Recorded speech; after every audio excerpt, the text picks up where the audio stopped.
Hi everyone, these are the final two chapters of The Boy in the Striped Pyjamas. Chapter 19, What Happened the Next Day.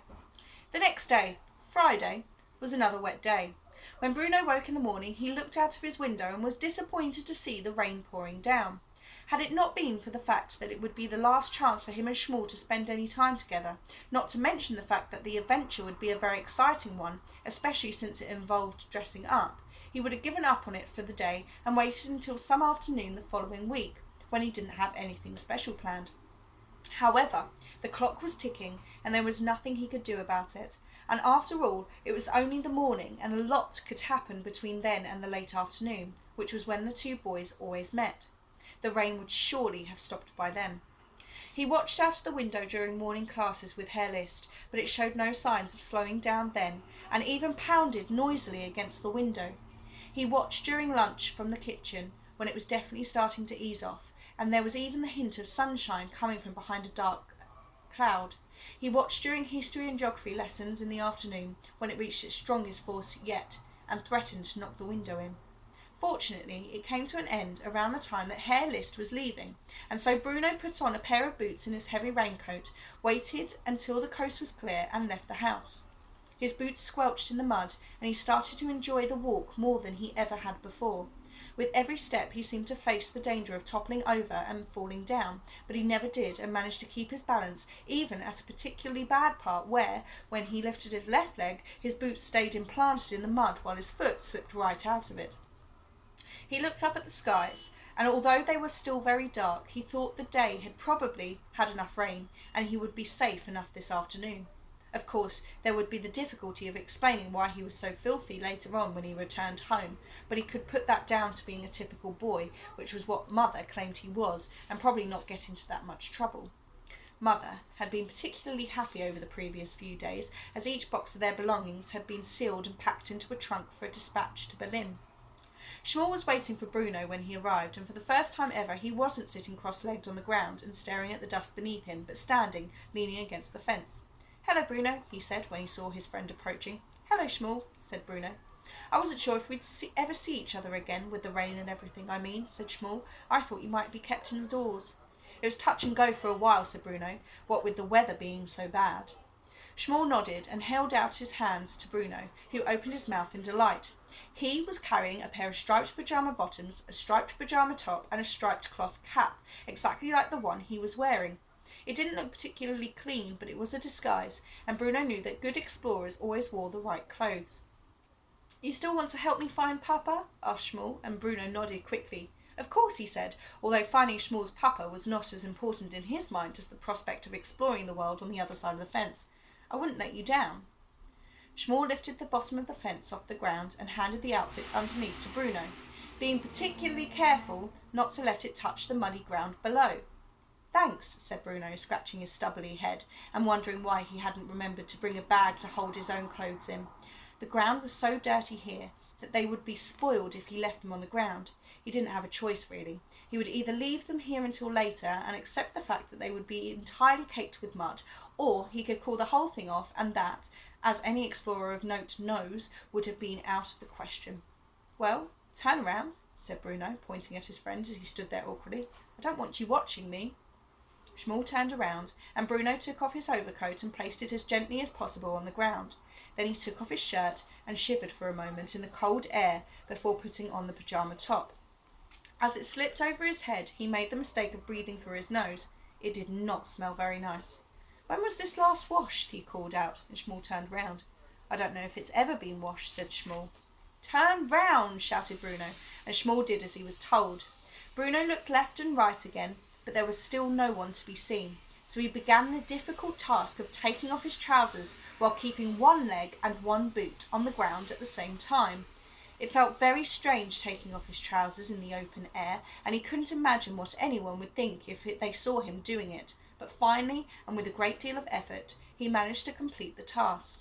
"There," he said, "you can turn back now." Schmall turned just as Bruno applied the finishing touch to his costume, placing the striped cloth cap on his head. Schmall blinked and shook his head. It was quite extraordinary. If it wasn't for the fact that Bruno was nowhere near as skinny as the boys on this side of the fence, and not quite so pale either, it would have been difficult to tell them apart. It was almost, Schmall thought, as if they were all exactly the same, really. "Do you know what this reminds me of?" asked Bruno, and Schmall shook his head. "What?" he asked. "It reminds me of grandmother," he said. "You remember I told you about her, the one who died?"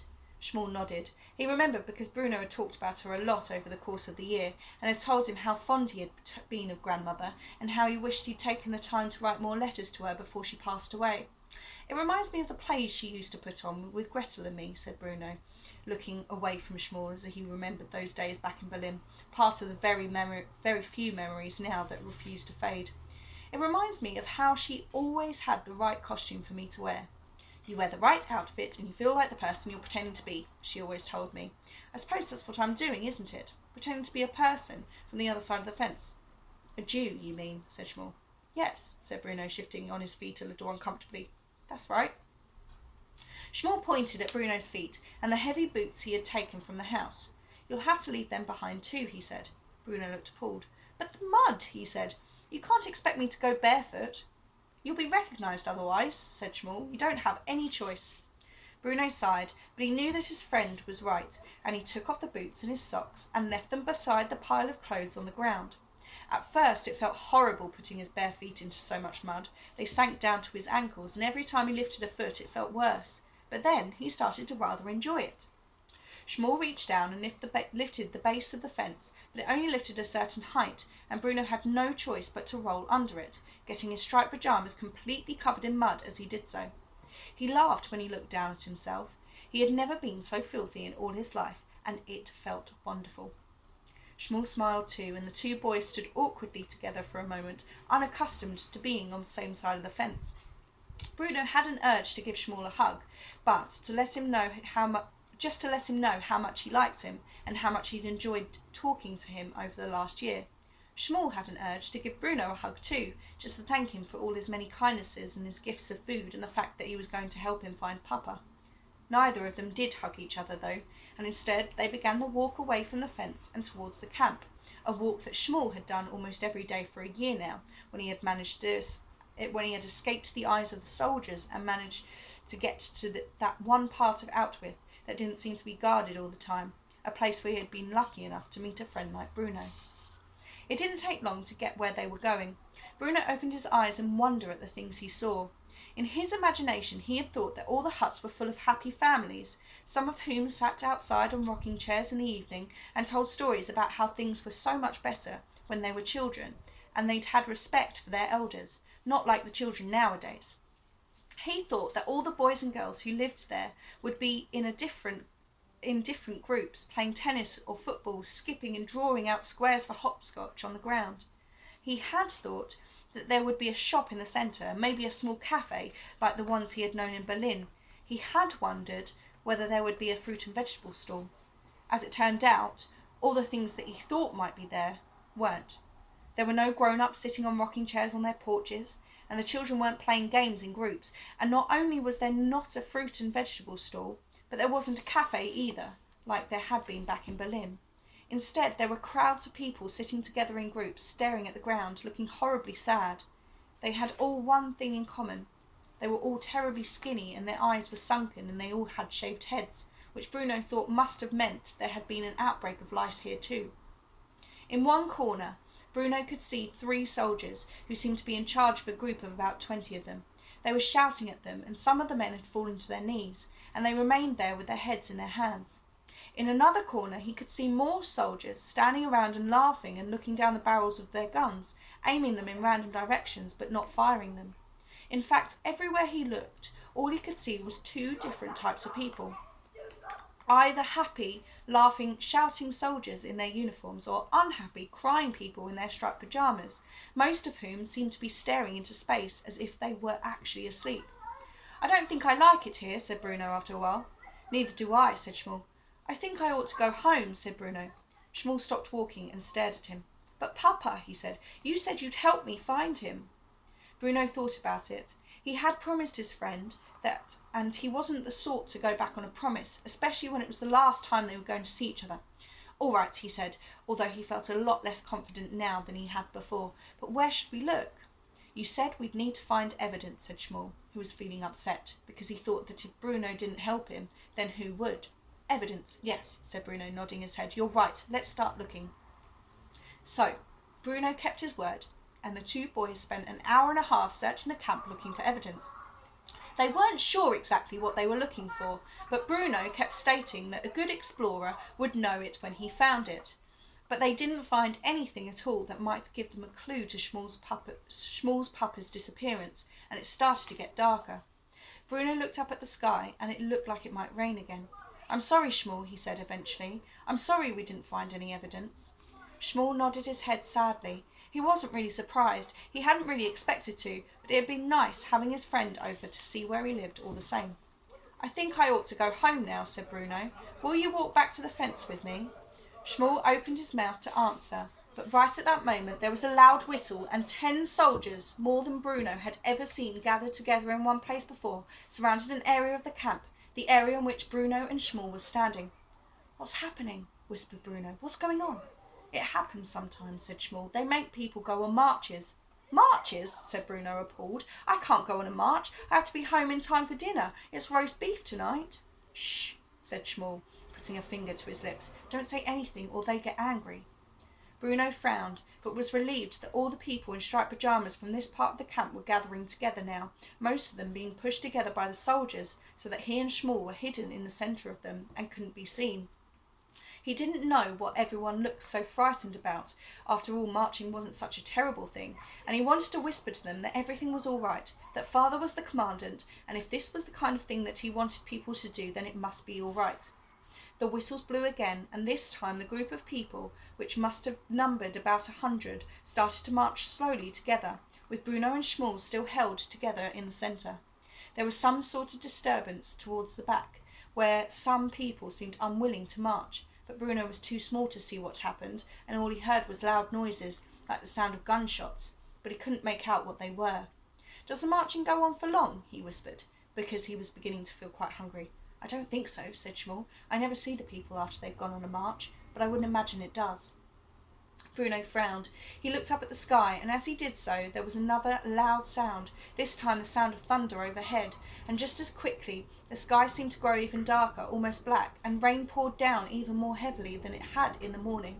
Bruno closed his eyes for a moment and felt it wash over him.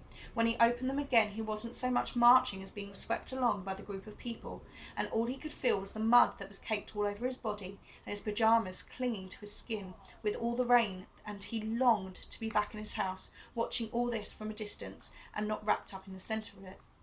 That's it, he said to Schmool. I'm going to catch cold out here. I have to go home.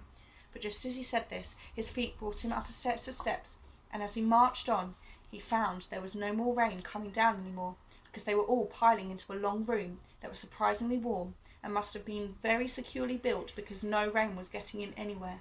In fact, it felt completely airtight. Well, that's something, he said, glad to be out of the storm for a few minutes at least. I expect we'll have to wait here until it eases off, and then I'll get to go home. Schmool gathered himself very close to Bruno and looked up at him in fright. I'm sorry you didn't find your papa, said Bruno. It's all right, said Schmool, and I'm sorry we didn't really get to play, and when you come to Berlin, that's what we'll do, and I'll introduce you to... Oh, what were their names again? He asked himself, frustrated because they were supposed to be his 3 best friends for life, but they had all vanished from his memory now. He couldn't remember any of their names, and he couldn't picture any of their faces. Actually, he said, looking down at Schmool, it doesn't matter whether I do or don't. They're not my best friends anymore, anyway. He looked down and did something quite out of character for him. He took hold of Schmool's tiny hand and squeezed it tightly. You're my best friend, Schmool, he said. My best friend for life. Schmool may well have opened his mouth to say something back, but Bruno never heard it, because at that moment there was a loud gasp from all the marchers who had filled the room, as the door at the front was suddenly closed and a loud metallic sound rang through the outside. Bruno raised an eyebrow, unable to understand the sense of all this, but he assumed that it had something to do with keeping the rain out and stopping people from catching colds. And then the room went very dark, and somehow, despite the chaos that followed, Bruno found that he was still holding Schmool's hand in his own, and nothing in the world would have persuaded him to let it go. Chapter 20, the last chapter. Nothing more was ever heard of Bruno after that. Several days later, after the soldiers had searched every part of the house and gone into all the local towns and villages with pictures of the little boy, one of them discovered the pile of clothes and the pair of boots that Bruno had left near the fence. He left them there undisturbed and went to fetch the commandant, who examined the area and looked to his left and looked to his right, just as Bruno had done. But for the life of him, he could not understand what had happened to his son. It was as if he had just vanished off the face of the earth and left his clothes behind him. Mother did not return to Berlin quite as quickly as she had hoped. She stayed at Outwith for several months, waiting for news of Bruno, until one day, quite suddenly, she thought he might have made his way home alone, so she immediately returned to their old house, half expecting to see him sitting on the doorstep waiting for her. He wasn't there, of course. Gretel returned to Berlin with Mother and spent a lot of time alone in her room crying, not because she had thrown her dolls away, and not because she had left all her maps behind at Outwith, but because she missed Bruno so much. Father stayed at Outwith for another year after that and became very disliked by the other soldiers, whom he ordered around mercilessly. He went to sleep every night thinking about Bruno, and he woke up every morning thinking about him too. One day he formed a theory about what might have occurred, and he went back to the place in the fence where the pile of clothes had been found a year before. There was nothing particularly special about this place, or different, but then he did a little exploration of his own, and discovered that the base of the fence here was not properly attached to the ground, as it was everywhere else, and that, when lifted, it left a gap large enough for a very small person, such as a little boy, to crawl underneath. He looked into the distance, then, and followed it through logically, step by step, and when he did, he found that his legs seemed to stop working right, as if they couldn't hold his body up any longer, and he ended up sitting on the ground in almost exactly the same position as Bruno had every afternoon for a year, although he didn't cross his legs beneath him. A few months after that, some other soldiers came to Outwith, and Father was ordered to go with them, and he went without complaint, and he was happy to do so, because he didn't really mind what they did to him anymore. And that's the end of the story about Bruno and his family. Of course, all of this happened a long time ago, and nothing like that could ever happen again. Not in this day and age. And the final questions, and I've done 3 for these, is: how did Bruno imagine the camp? How do you feel at the end of the story? And if you could change the ending, what would you change?